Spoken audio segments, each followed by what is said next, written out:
Morning everyone. Welcome to daily current affairs. Date है आज की 17 दिसंबर। पहला टॉपिक है हमारा स्पेशल स्टेटस फॉर बिहार। तो देखिए रिसेंटली जो हमारे बिहार के जो चीफ मिनिस्टर हैं नीतीश कुमार, तो इनके द्वारा डिमांड किया जा रहा है कि बिहार को जो है वो स्पेशल कैटेगरी स्टेटस का दर्जा दिया जाना चाहिए। ठीक है, तो 2007 से ही लगातार इनके द्वारा ये डिमांड उठाई जा रही है। अब बात करते हैं इसके बारे में। तो देखिए रिसेंटली नीति आयोग के द्वारा एक रिपोर्ट जारी किया गया और ये बताया गया कि जो ग्रोथ रेट और जो ह्यूमन डेवलपमेंट इंडिसेस है उसमें बिहार जो है बॉटम स्टेट्स में आता है। ठीक है, उसके अलावा जो बिहार की एनुअल पर कैपिटा इनकम है वो 50,735 के आसपास है। ठीक है, और जो नेशनल फिगर हम वही देखेंगे, जो नेशनल जो आंकड़े हैं वो 1,34,432 है। ठीक है, तो नेशनल आंकड़े से बहुत पीछे है जो बिहार का पर कैपिटा इनकम है। उसके अलावा इस रिपोर्ट में ये भी कहा गया कि जो स्टेट का टोटल पॉपुलेशन है, तो टोटल पॉपुलेशन का 51.9% जो लोग हैं वो पावर्टी लाइन के नीचे रहते हैं, जो कि पूरी कंट्री में सबसे ज़्यादा हाईएस्ट है, 51.91%।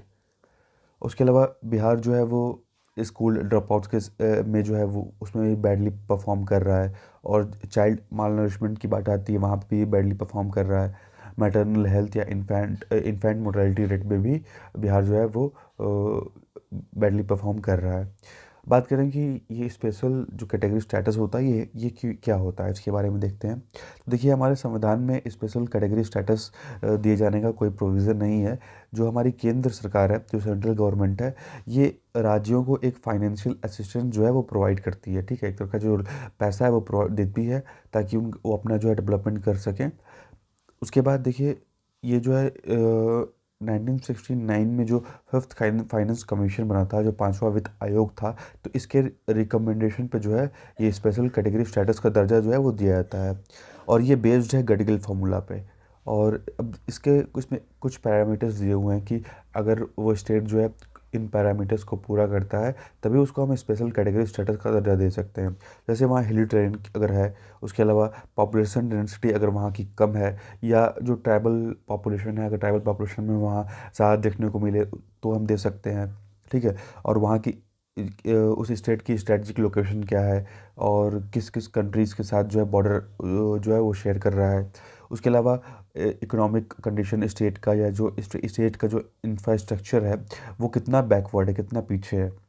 उसके अलावा जो नॉन वाइलेबल नेचर ऑफ जो स्टेट फाइनेंसेस है उसके आधार पे। ठीक है, तो इस गाइडलाइन के आधार पे ये कहा गया कि अगर किसी को स्पेशल कैटेगरी जो स्टेट का दर्जा चाहिए तो उसमें अगर स्टेट्स ये क्राइटेरिया को फुलफ़िल करेंगे तो ही उनको ये दर्जा दिया जाएगा। ठीक है, तो इकोनॉमिकली बैकवर्ड होने चाहिए, या वहाँ पे इंफ्रास्ट्रक्चर अगर पुअर होगा, और अगर वो स्टेट जो है हिली एरियाज़ में जो है वो लोकेटेड है। उसके अलावा अगर वहाँ पॉपुलेशन डेंसिटी कम हो, ट्राइबल पॉपुलेशन वहाँ की ज़्यादा हो। ठीक है, और अगर मान लीजिए कि वो किसी बॉर्डर कंट्रीज़ के साथ, जो हमारी अगर आसपास की जो कंट्रीज़ है उसके साथ अपना बॉर्डर शेयर करता हो।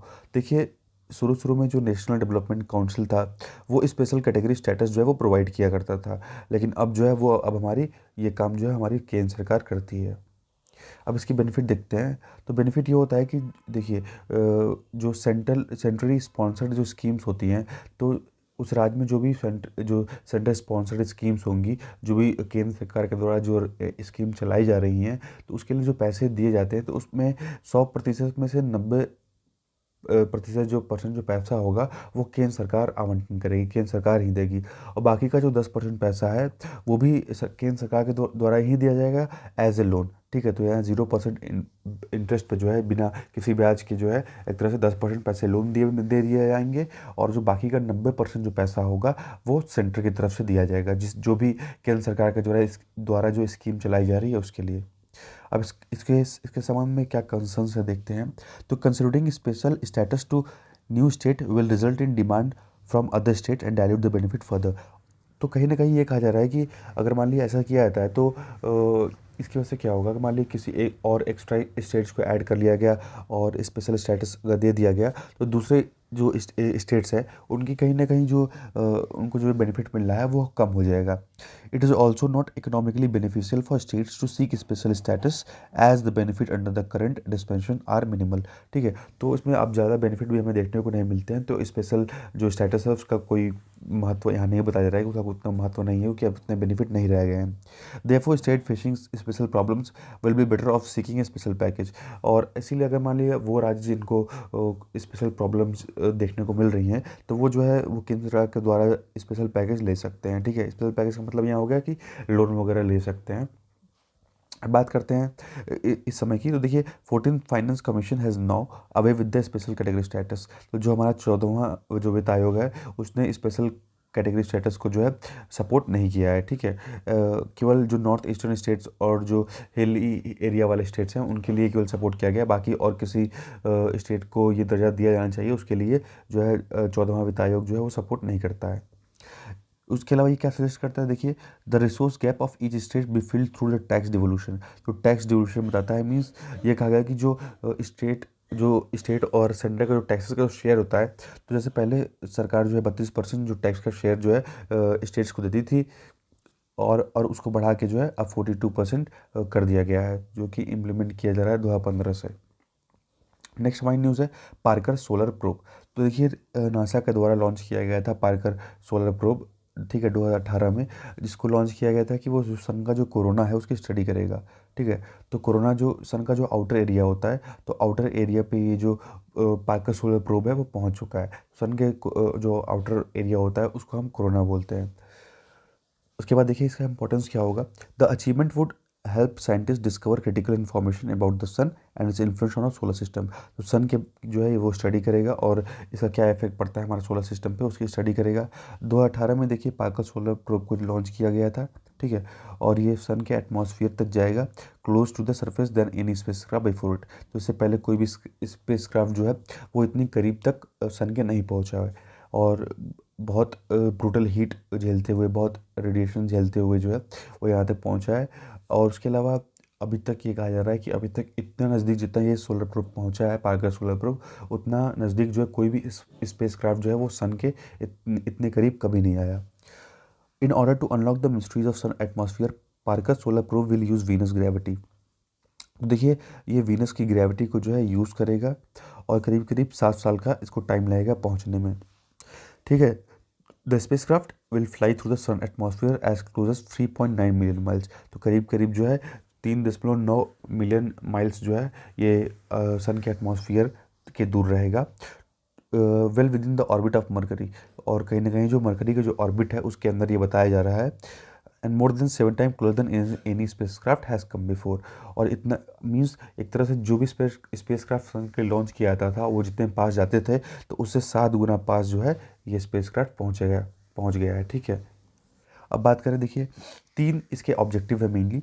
तो पहले तो ये क्या करेगा कि जो सोलर कोरोना है तो कोरोना की वहाँ स्टडी करेगा, और उसके अलावा जो सन के द्वारा जो सोलर विंड्स जो रिलीज़ किए जाते हैं, जो चार्ज पार्टिकल्स रिलीज़ किए जाते हैं उसकी स्टडी करेगा, उसके स्ट्रक्चर को डिटरमाइन करने में हेल्प करेगा, dynamics of plasma and magnetic field at the sources of the solar wind. ठीक है, तो मैग्नेटिक जो सोलर विंड की वजह से जो ये मैग्नेटिक फील्ड जो क्रिएट होते हैं, जो चार्जेस क्रिएट होते हैं, उनकी स्टडी करने में हेल्प करेगा। ठीक है, उसके अलावा explore mechanism that accelerate transport energetic particles. ठीक है, उसके अलावा ये भी पता करेगा कि कैसे जो चार्ज पार्टिकल जो एनर्जी पार्टिकल जो निकल रहे हैं वो कैसे एक्सीलेट होते हैं, कैसे ट्रांसपोर्ट होते हैं। अब बात करते हैं कि कोरोना हमारे लिए इम्पोर्टेंट क्यों है। तो कोरोना जो है वो जो सन का जो सरफेस है, तो जो कोरोना आउटर सरफेस हो गया। ठीक है, सपोज करिए कि सन का सरफेस है, तो कोरोना जो है जो यहाँ से जो फ्यूम्स निकल रही हैं, जो आग निकल रही है, वो कोरोना का एरिया है। तो ये जो कोरोना का जो तापमान है वो सरफेस के तापमान से बहुत ज़्यादा है। सरफेस का तापमान हमें बहुत कम देखने को मिलेगा, और वहीं कोरोना का तापमान हमें कई लाख डिग्री सेल्सियस देखने को मिलेगा। तो ये पता करेगा कि इन दोनों के बीच में इतना डिफरेंस क्यों है। अंदर तो ये इसका सरफेस सन का ज़्यादा गर्म होना चाहिए। ठीक है, लेकिन यहाँ उल्टा ही यहाँ क्या है कि बाहर का ये जो सरफेस है सबसे ज़्यादा गर्म है, और अंदर का सरफेस इतना गर्म नहीं है। तो इसी की स्टडी ये करेगा। The corona gives rise to the solar winds, और यही कोरोना जो है इसी की वजह से सोलर विंड्स जो है हमें देखने को मिलती हैं, जो कि एक चार्ज पार्टिकल्स का जो है कॉन्टिन्यूस फ्लो होता रहता है। ठीक है, उसी को हम सोलर विंड बोलते हैं। और उसकी वजह से क्या होता है कि अर्थ के जो हमारे जो अर्थ का जो मैग्नेटिक फील्ड है, तो इन सोलर विंड्स की वजह से अर्थ के मैग्नेटिक फील्ड जो है डिस्टर्ब होता है। ठीक है, और उसकी वजह से जो हमारी कम्युनिकेशन टेक्नोलॉजी है उस पे हमें इफ़ेक्ट देखने को मिलता है।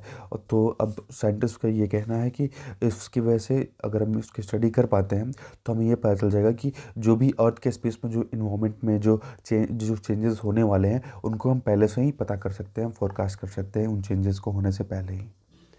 नेक्स्ट हमारी न्यूज़ है सलार मसूद और राजा सुहेलदेव के बारे में। तो देखिए रिसेंटली प्रधानमंत्री हमारे जो है मोदी जी, तो इनके द्वारा काशी को विज़िट किया गया और इसमें इनके द्वारा कई लोग का जो है नाम लिया गया, जैसे सलार मसूद और राजा सुहेलदेव का नाम लिया गया। उसके अलावा जो गवर्नर जनरल वॉरेन हेस्टिंग और राजा चैत सिंह के बीच में जो कॉन्फ्लिक्ट हुआ था उसके बारे में बोला गया और रानी भाबनी के बारे में बोला गया। तो बारी बारी से डिस्कस करेंगे। पहले देखते हैं सलार मसूद और राजा सुहेलदेव के बारे में। तो देखिए जो सलार मसूद हैं उनको गाजी मियाँ के नाम से भी जानते हैं, ठीक है। Ghazi Miyan is believe to have acquire popularity as warrior in the 12th century. तो 12th सेंचुरी में जो है गाजी मियाँ को ये ख्याति मिलती है। He was the nephew of the 11th century Turkish invader Mahmud of Ghazni. तो जो सलार मसूद या गाजी मियाँ बोल सकते हैं, जो गाजी मियाँ है वो महमूद ऑफ गजनी के वो नेफ्यू रहते हैं, ठीक है। महमूद ऑफ गजनी वही जो भारत पे आक्रमण किया था और उसके बाद जो है इस्लाम को जो है फैलाने का काम महमूद ऑफ गजनी ने किया। देखिए और जो इनका टॉम्ब है बहराइच में जो उत्तर प्रदेश में पड़ता है, stand as a place of pilgrimage, ठीक है। तो एक तरह से पिलग्रिमेज है मुस्लिमों के लिए और हिंदुओं के लिए भी। The most comprehensive source of information about Ghazni Miyan is मीरात Massoud. तो मीरात मसौद में जो है वो हमें गाजी मियाँ के बारे में जानकारी देखने को मिलती है। मीरात मसौद है, इसको मिरर ऑफ मसौद ही बोलते हैं, जो कि 17वीं शताब्दी में लिखी गई थी अब्दुर्रहमान चिश्ती के द्वारा। तो अब्दुर्रहमान चिश्ती जो है वो एक सूफी सेंट रहते हैं, तो इन्हीं के द्वारा जो है मीरात मसौद लिखा गया था, जो कि बताता है हमें गाजी मियाँ के बारे में। He asserted that Masood was the disciple of Sheikh Moinuddin Chishti. और इसमें ये कहा गया कि जो मसूद है वो शेख मोनुद्दीन चिश्ती जो है वो इनको मानते थे, उनके गुरु रहते हैं। शेख मोनुद्दीन चिश्ती जो है वो मसूद के गुरु रहते हैं, ठीक है। The founder of the Chishti order of Sunni. अब देखिए जो शेख मोनुद्दीन जो चिश्ती हैं वो कहा था कि वो सुन्नी के जो है वो फाउंडर हैं। अब बात करते हैं सुहेलदेव के बारे में। देखिए मसूद अराइव्ड इन मुल्तान। मसूद जो है जब मुल्तान पहुंचता है तो उसकी उम्र सिर्फ और सिर्फ 17 साल की रहती है और ये अफगान आर्मी का जो है वो हेड रहता है। And after having subjugated in made for Delhi where he spend almost half years. और दिल्ली में जो है करीब करीब जो ये हाफ ईयर्स गुजारता है। उसके बाद ये जो है क्या करता है कि मसूद जो है कई टेम्पल्स को डिस्ट्रॉय करता है और कई लोगों को जो है इस्लाम में जो है ज़बरदस्ती कन्वर्ट करता है। It was at Bahraich where in the course of the battle 1034 CE between Masud and a local king Suheldev. तो देखिए बहराइच में जो है इसको हम बैटल ऑफ बहराइच भी बोलते हैं। तो बहराइच में जो है 1034 CE में सुहेलदेव और मसूद के बीच में जो है ये हमको युद्ध देखने को, बैटल देखने को मिलता है, जहाँ पे ये कहा जाता है कि जो मसूद रहते हैं उनको चोट लग जाती है एक एरो के द्वारा। Suheldev is believe to have been the eldest son of the king of Bhar community. Suheldev जो रहते हैं वो भर कम्युनिटी से बिलोंग करते हैं और भर कम्युनिटी के जो राजा रहते हैं उनके बड़े पुत्र रहते हैं Suheldev. From which emerge the Parsi community, जहाँ से पारसी कम्युनिटी आती है जो कि एक दलित कास्ट ग्रुप से बिलोंग करते हैं। नेक्स्ट हम बात करेंगे राजा चैत सिंह के बारे में।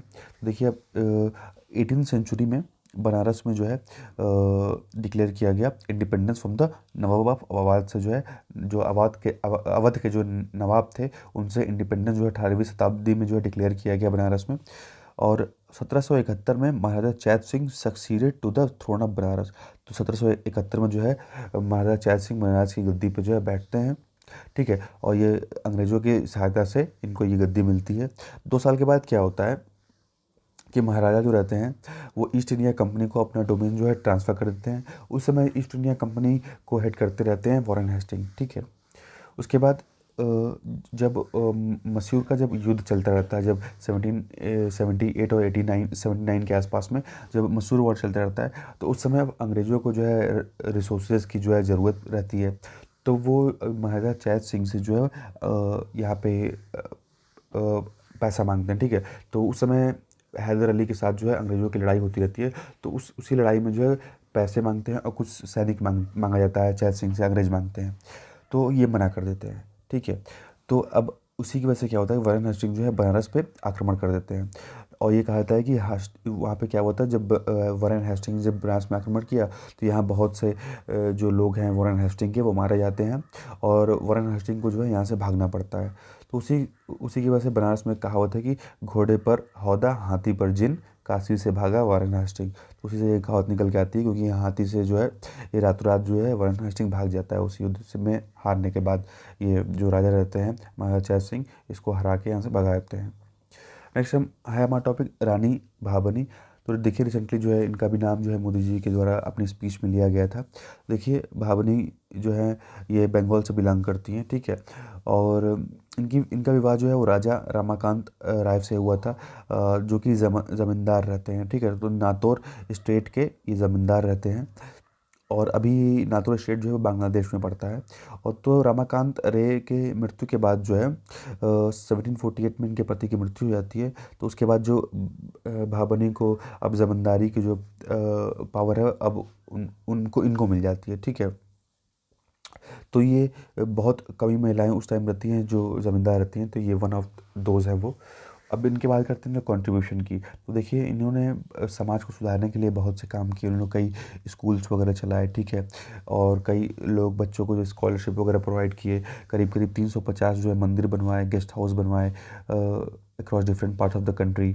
और रोड बनवाने के लिए और वाटर टैंक वगैरह बनवाने के लिए भी इनके द्वारा बहुत इन्वेस्ट किया गया। उसके अलावा जो बनारस में जो दुर्गा कुंड मंदिर है वो भी इन्हीं के द्वारा बनवाया गया। उसका निर्माण जो है इन्हीं के द्वारा रानी भाबनी के द्वारा करवाया गया। उसी तरह 1755 में जो है एक कॉम्प्लेक्स इनके द्वारा बनाया गया बारो नगर में, जो कि मुर्शिदाबाद में है, जिसमें करीब करीब दर्जनों के जो टेम्पल्स प्रेजेंट है, ठीक है। डजन ऑफ टेम्पल्स जो है वो प्रेजेंट है, जो कि 1755 में जो है बारो नगर में मुर्शिदाबाद में बनवाया गया था। नेक्स्ट देखिए है कि दुर्गा पूजा को यूनेस्को का इंटेंजिबल कल्चरल हेरिटेज टैग जो है वो मिल चुका है, ठीक है। तो अभी इस लिस्ट में ये भी शामिल हो चुका है, ठीक है। तो देखिए जो अब बात करते हैं कि ये इंटेंजिबल कल्चर हेरिटेज क्या होता है। तो इंटेंजिबल हेरिटेज कल्चर का मतलब कि ऐसी प्रैक्टिसेस हो गई, या ऐसा रिप्रेजेंटेशन, ऐसा एक्सप्रेशन या नॉलेज या कोई स्किल हो, ठीक है। यहाँ तक कि कोई इंस्ट्रूमेंट हो सकता है, कोई ऑब्जेक्ट, कोई आर्टिफैक्ट या कोई कल्चरल स्पेसेस, ठीक है, जिसका संबंध किसी कम्युनिटी से हो, किसी ग्रुप से हो, ठीक है। या कहीं कहीं जो है यहाँ पे मान लीजिए कोई कोई इंडिविजुअल है तो उसको भी रिकॉग्नाइज किया जाता है। उस तो इन सब लोगों का जो एक कल्चरल जो हेरिटेज है, जो एक कल्चर है इनका जो, तो उसको प्रोटेक्ट करने के लिए जो ये दर्जा जो है वो दिया जाता है। It's importance is not in the culture manifestation itself but the wealth of knowledge. कहीं ना कहीं ये है कि नॉलेज को जो है वो एक जनरेशन से जो है वो दूसरे जनरेशन तक हम बढ़ा सकें, इसीलिए उसको ये दर्जा दिया जाता है, ताकि इसको जो है इस कल्चर को जो है वो प्रोटेक्ट किया जा सके। अब बात करते हैं दुर्गा पूजा के बारे में। दुर्गा पूजा जिसको हम दुर्गा उत्सव भी बोलते हैं या शारदोत्सव भी बोलते हैं, तो ये हर साल जो है मनाया जाता है। और ट्रिब्यूट हम गौदा इसमें जो देवी दुर्गा हैं उनकी पूजा करते हैं। तो हिंदुज़ में जो है शक्ति को मानते हैं, तो शक्ति ये मानता है कि दुर्गा जो है वो शक्ति का ही अवतार है, शक्ति ही है। और महिषासुर का जो है उन्होंने वध किया था, और उसी के लिए जो है ये दुर्गा पूजा हम सेलिब्रेट करते हैं। तो जैसे वेस्ट बंगाल का इलाका हो गया, बिहार, झारखंड, उड़ीसा, उत्तर प्रदेश और कई इलाके हैं जहाँ पे दुर्गा पूजा जो है वो मनाया जाता है।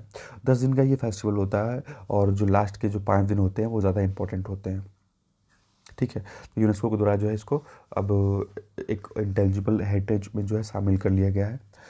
The festival is also marked by scripture recitation, performance arts, ठीक है। परफॉर्मेंस वगैरह भी होता है, revelry, gift giving, family visits, feasting and public presence वगैरह भी देखने को मिलते हैं। Durga Puja not only celebration of the feminine divinity but is a consummated expression of dance, music, craft, ritual practices, culinary and cultural expect, ठीक है। तो सिर्फ और सिर्फ ये ऐसा नहीं है कि सिर्फ और सिर्फ एक तरह से पूजा ही हो रही है, यहाँ पे और भी चीज़ होती है। डांस हो गया, म्यूज़िक हो गया, ठीक है, क्राफ्ट हो गया, लोग अपने क्राफ्ट को शो करते हैं, रिचुअल्स को, प्रैक्टिसेस को जो है लोगों के सामने पेश करते हैं, अपने कल्चर को जो है लोगों के सामने रखते हैं। The festival transcend the boundaries of caste, creed, economic classes and join the people together in the celebration, ठीक है। तो बिना किसी जाति धर्म के भेदभाव के जो है सभी धर्म के लोग इसमें सम्मिलित होते हैं। और कुछ बात करें कि और किस लोग किसको इंटेलिजिबल हेरिटेज जो कल्चर हेरिटेज का जो टैग है वो किसको मिला है। तो with the inscription of Durga Puja in Kolkata, India now has 14 intelligible culture heritage. तो अब कुल हमारे पास जो है पहले 13 ही थे, अब इसको जुड़ने के बाद टोटल जो है वो 14 इंटेलिजिबल कल्चर हेरिटेज हमारे इंडिया में हो गए हैं, जिनको यूनेस्को के द्वारा जो है ये दर्जा दिया गया है। अभी देखिए कुंभ मेला को जो है 2017 में ये दर्जा दिया गया था, और योगा को भी 2016 में जो है ये दर्जा दिया गया था। देखिए यूनेस्को का जो 2003 का जो कन्वेक्शन था, safeguarding for the intangible heritage, ठीक है, तो इसको जो इंडिया जो है इसका एक सिग्नेटरी है। Thank you, thanks for watching.